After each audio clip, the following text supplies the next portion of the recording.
بسم اللہ الرحمن الرحیم۔ اس کہانی کو عنوان ہے دریا کنارے کی سیر۔ ایک دفعہ کا ذکر ہے کہ کسی شہر میں کہیں دریا کے کنارے آباد ازل نام کی ایک متجسس اور خوش مزاج لڑکی رہتی تھی۔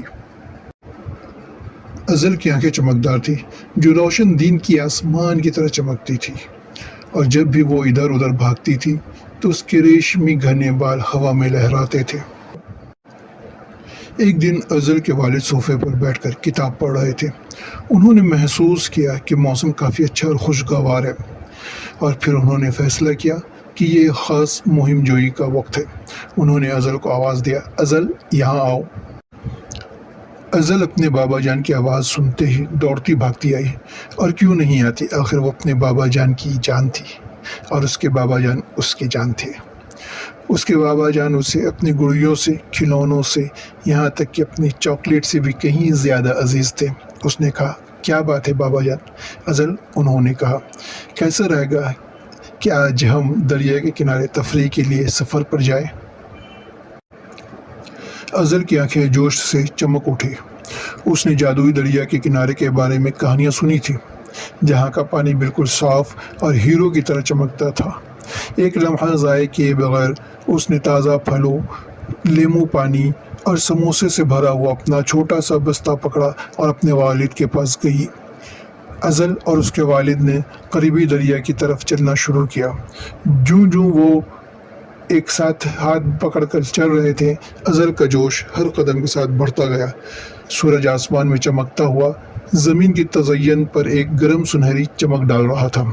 اس دوران ازل کے والد نے دریا کے کنارے اپنی تفریحات کے بارے میں کہانیاں بانٹی کہ جب وہ چھوٹے تھے انہوں نے پتوں کی ہلکی ہلکی ہلچل، بہتے ہوئے پانی کی پرسکون آواز اور دریا کے کنارے لگے پھولوں کے متحرک رنگوں کے بارے میں بات کی۔ آخر کچھ دیر چلنے کے بعد وہ لوگ بس اڈہ پہنچ گئے، جہاں سے انہیں بس میں بیٹھ کر آگے کا سفر طے کرنا تھا۔ پھر وہ لوگ بس میں بیٹھ کر اور آپس میں باتیں کرتے کرتے سفر طے کر رہے تھے۔ پھر جب وہ لوگ دریا کے قریبی بس اڈہ پہنچے تو وہاں سے وہ لوگ تھوڑی دور پیدل چلنے کے بعد اپنی منزل پر پہنچ گئے۔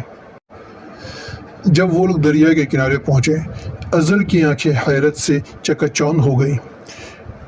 پانی ایک ہزار ہیرو کی طرح چمک رہا تھا، اور ہلکی ہلکی ہوا پھولوں کی میٹھی خوشبو ہر طرف پھیلا رہی تھی۔ ازل نے اپنے ننھے اور ننگے پاؤں دریا کے ٹھنڈے اور شفاف پانی کے اندر ڈالتے ہی قہقہہ لگایا۔ بابا جان دیکھیے، ازل نے بطخوں کی ایک کنبے کی طرف اشارہ کرتے ہوئے کہا، جو دریا کو پار کرنے کے لیے پانی میں تیر رہی تھے۔ ازل بولی، بابا جان دیکھیں، وہ پانی میں سب بندی کیے ہوئے تیر رہے ہیں۔ اس کے والد مسکرائے اور انہوں نے ایک بڑے درخت کے سائے میں ایک کمبل بچھا دیا اور اپنی لذیذ کھانوں کا بستہ کھولا۔ وہ لوگ سموسوں کو کھاتے اور لیموں کا پانی پیتے ہوئے، بطخوں کو دریا میں تیرتے اور پرندوں کو سر کے اوپر اڑتے ہوئے دیکھ کر محظوظ ہو رہے تھے۔ ازل ایک شرارتی گلہری کو دیکھ کر، جو کہ اس کے ہاتھوں کے سیب پر نظر جمائے ہوئے تھا، کھلکھلا کر ہنس رہی تھی۔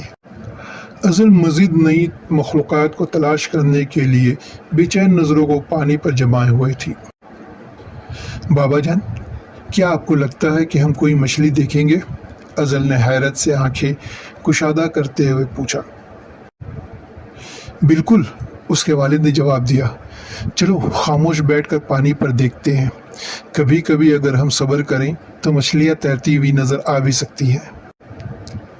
ازل اور اس کے والد ساتھ ساتھ بیٹھے بڑی بے چینی سے پانی کو دیکھ رہے تھے، اور جیسا کہ اس کے والد نے کہا تھا، چاندی کی ایک چمک نے ازل کی آنکھ کو اس طرح جکڑ لیا جب ایک مچھلی پانی کی اوپری سطح پر غوطہ لگا رہی تھی۔ اس کی جلد سورج کی روشنی میں چمک رہے تھے۔ زبردست، ازل نے تالی بجاتے ہوئے کہا، کیا آپ نے دیکھا بابا جان؟ یہ ایسا ہی ہے جیسے مچھلی ہمیں آداب کہنا چاہتی ہو۔ بابا جان، کیا آپ کو لگتا ہے کہ یہاں پریاں رہتی ہیں؟ ازل نے دھیمی آواز میں پوچھا۔